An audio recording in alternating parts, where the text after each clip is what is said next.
Olá pessoal, vamos falar hoje de um recente julgamento da TNU sobre o tema 244, é um tema relevante, o julgamento foi no início desse mês, de abril de 2022, onde se discutia se o auxílio alimentação pago em dinheiro ou em vale, ticket, refeição, se ele, de forma habitual, se ele integraria ou não a remuneração do trabalhador para fins de cálculo da contribuição previdenciária.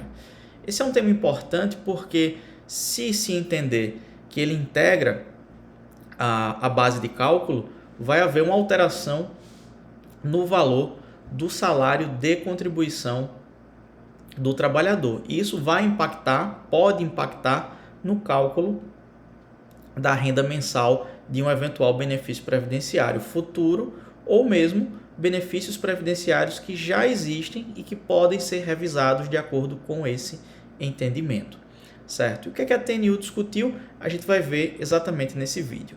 Vamos aqui ao slide. Então vamos lá, pessoal. O tema é de direito previdenciário, Vamos aqui analisar o tema 244 da TNU. O tema que foi julgado pela TNU foi o tema 244. Foi julgado em 7 de abril e diz respeito a essa tese que foi submetida aqui a julgamento. Saber se o auxílio alimentação, pago em espécie e com habitualidade, ou por meio de vale alimentação ou na forma de tickets, tem natureza salarial e integra o salário de contribuição para fins de cálculo da renda mensal inicial. Então a gente tem duas situações. Aqui a gente tem o auxílio alimentação, certo? O auxílio alimentação pago em espécie ou com habitualidade e também o pago por meio de vale alimentação ou na forma de tickets. Saber se ele tem natureza salarial e integra o salário de contribuição. A tese que foi firmada foi no seguinte sentido: saber se anteriormente à vigência da Lei 13.416, e esse número dessa lei está errada, na verdade é o 467, então é Lei 13.467 de 2017, saber se o auxílio alimentação, pago em espécie com habitualidade ou por meio de vale, cartão ou ticket de refeição, se ele integra a remuneração e constitui base de incidência da contribuição patronal e do segurado, refletindo no cálculo da renda mensal inicial do benefício. Esteja a empresa inscrita ou não no programa de alimentação do trabalhador. Então, veja, antes da Lei 13.467, sim, ele vai ser considerado no cálculo. Então, até 10 de novembro de 2017, a gente vai ter, sim, a consideração desse valor do auxílio considerado como remuneração. E a partir de 11 de novembro de 2017, com a vigência da Lei 13.467, que conferiu essa nova redação ao parágrafo 2º do 457 da CLT, só vai ser considerado o salário, verba remuneratória, aquele que for pago em dinheiro.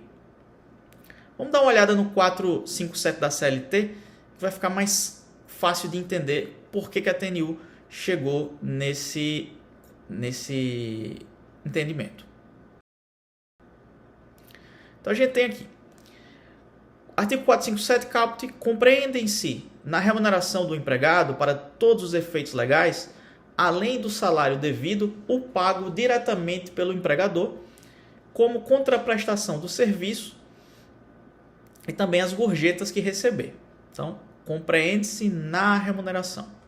O que é que a Lei 13.467 fez? Alterou o parágrafo 2º para deixar claro que as importâncias, ainda que habituais, pagas a título de ajuda de custo, auxílio alimentação, vedado seu pagamento em dinheiro, e aí esse é um ponto específico, diárias de viagem,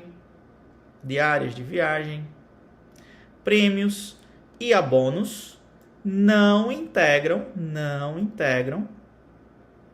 a remuneração do empregado, não se incorporam ao contrato de trabalho e não constituem base de incidência de qualquer encargo trabalhista e previdenciário. Então não é só o auxílio alimentação que não integra a base de cálculo. São também as diárias de viagem, os prêmios, os abonos, né? Ele fala aqui também, ó, importância ainda que habituais, pagas a título de ajuda de custo também. Então, ainda que haja habitualidade do pagamento dessa verba, se tratar de ajuda de custo, diária para viagem, prêmios e abonos, não vai ser integrada a remuneração do trabalhador, do empregado. Exceto se for pago em dinheiro, porque é vedado seu pagamento em dinheiro. Certo?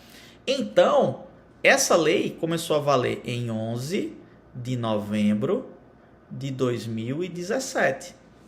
É por isso que a TNU, ao analisar essa questão submetida a julgamento, e ela só fala do auxílio alimentação, porque foi essa questão submetida a julgamento, por meio lá do caso concreto, é por isso que a partir dessa data, o entendimento da TNU é que apenas em dinheiro é que vai integrar a base de cálculo da remuneração, a base de cálculo da contribuição previdenciária e, por consequência, o seu salário de contribuição. Isso pode gerar várias revisões. Se o trabalhador recebeu de qualquer meio auxílio alimentação até 10 de novembro de 2017, é possível sim verificar ali a possibilidade de revisão. Lembrando, a possibilidade de revisão ela é em 10 anos. 10 anos o segurado tem para pedir a revisão desse seu benefício. Então, se os salários de contribuição que constam no CNIS e que serviram de base para o cálculo da sua aposentadoria não estavam incluídos os valores e aí a gente tem que estender esse conceito, de ajuda de custo, de auxílio alimentação, de diária para viagem, prêmio e abono, dá sim para pedir aqui uma revisão. Obviamente que tem que ser feito o cálculo anteriormente para ver em que ponto há uma melhora desse benefício. Então eu tenho que pegar o CNIS e olhar a partir de antes de 11 de novembro de 2017, o que é que eu tenho ali que não bate com o que está no contra-cheque. Ou se eu tenho outras provas, outras maneiras de demonstrar que houve esse pagamento, né? Agora, a partir de novembro de 2017, a gente tem aqui que essas verbas não integram o seu salário de benefício, exceto se forem pagas em dinheiro. Vamos passar para o próximo slide, porque aí a gente tem um resumo dessa situação. Então, ficou dessa maneira. O tema 244 da TNU, alimentação do trabalhador versus contribuição previdenciária. Antes da lei 13.467, nós temos aqui dinheiro e vale-ticket. Vale ou ticket integram a remuneração do trabalhador, devem ser consideradas no seu salário de contribuição. E a partir da lei 13.467, somente aquilo que for pago em dinheiro. Lembrando também que esse marco de um para outro é 11 de novembro de 2017 e que a lei 13.467 é a que importa e não aquela que está no julgado da TNU. Abaixo, na descrição do vídeo, eu vou disponibilizar tanto a ementa quanto o voto. Houve um voto de divergência que foi bem interessante, vale a pena a leitura. Então, se você estuda esse tema, se você estuda essa situação, isso aí vai ser alterado na doutrina. A doutrina vai incorporar essas modificações e você precisa estar sempre antenado nos temas da TNU. Até mais!